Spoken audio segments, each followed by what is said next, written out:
This right here is where 95-year-old Dalyce Curry died, and now 1 year after the Eaton Fire, her story now is about how fast everything can be gone and why seniors need a plan before the next warning.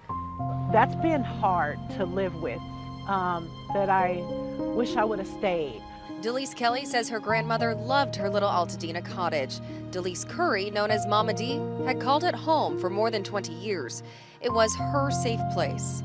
Kelly spent her grandmother's last day with her, a trip to the doctor's office, dinner, and dropped Mama D back off at home. The evening of January 7th felt routine until the messages started coming in. I did see a text message, number one, around 2 a.m. It said the power had been shut off. And then I saw another text message that said, did anyone get Dee Dee? Dalyce Kelly says she tried calling her grandmother's landline and it went straight to voicemail. She called for a wellness check that came up empty since law enforcement had their hands full, so she drove herself into the fire to Altadena, getting as close as she can. They won't let me up. To Mama D's house by 7 a.m. I'm coming up and there's just police barricades. It was like black, like night. This is the daytime like this, and it was dark. This whole city was just, it was on fire. At the barricade, Kelly says she told a sheriff deputy her grandmother was still in her house and she begged for help. Hey, my 95-year-old grandmother is up that hill. She lives on Crins, and I need someone to go do a wellness check.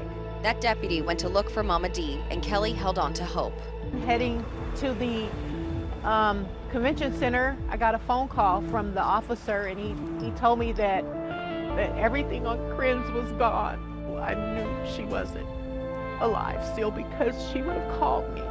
Days later, Mama D's remains were found by the back door of her cottage. And I know they're evaluating the situation and how they can do better, but they definitely failed our seniors.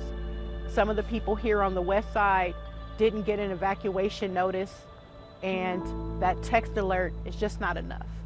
For families with elderly loved ones in care facilities or living on their own, state officials say planning can't be a binder on the shelf. The California Department of Social Services tells CBS LA licensed facilities are required to have emergency and disaster plans, review them regularly, run drills, and plan transportation to evacuate residents. CDSS says it also uses mass notifications during wildfires and works with partners to track evacuations and share relocation information to help families find loved ones. And another big piece is making sure that they need to evacuate early if there's even a threat, especially if the household includes vulnerable members like the elderly. Immediate evacuation steps include reviewing a checklist. So they should have a checklist. They should have a go bag in the vehicle, and they should have a plan for their pets. CAL FIRE says prevention is where families can still take back time, especially for those that live alone, like Mama D. The 2 wildfire mitigation strategies that reduced wildfire destruction in California communities by up to 50% were home hardening and defensible space. The California Department of Aging's Emergency Preparedness Guide recommends following this checklist to prepare for evacuations. Identify a contact list and support network. Have a go bag and a stay box. Items for service animals or pets. Transportation plans set up. Prepare a medical information form to keep with your go bag. And I will say, during the fires, one of the biggest issues was when they evacuated older individuals and people with disabilities to shelters, they're not necessarily set up for somebody with a disability. There is a gap lawmakers say the fire's exposed, and a reason California passed AB 1069 this year, aimed at helping aging and disability agencies access shelters during disasters so seniors can get the support they need when everything familiar disappears overnight. Don't wait. Don't take any type of, if you get days notice, advance notice that there's heavy rains or a flood or a fire, something in the community, don't think that it can't happen to you. There should have been more precaution where maybe, she should not have taken the chance to stay home that night.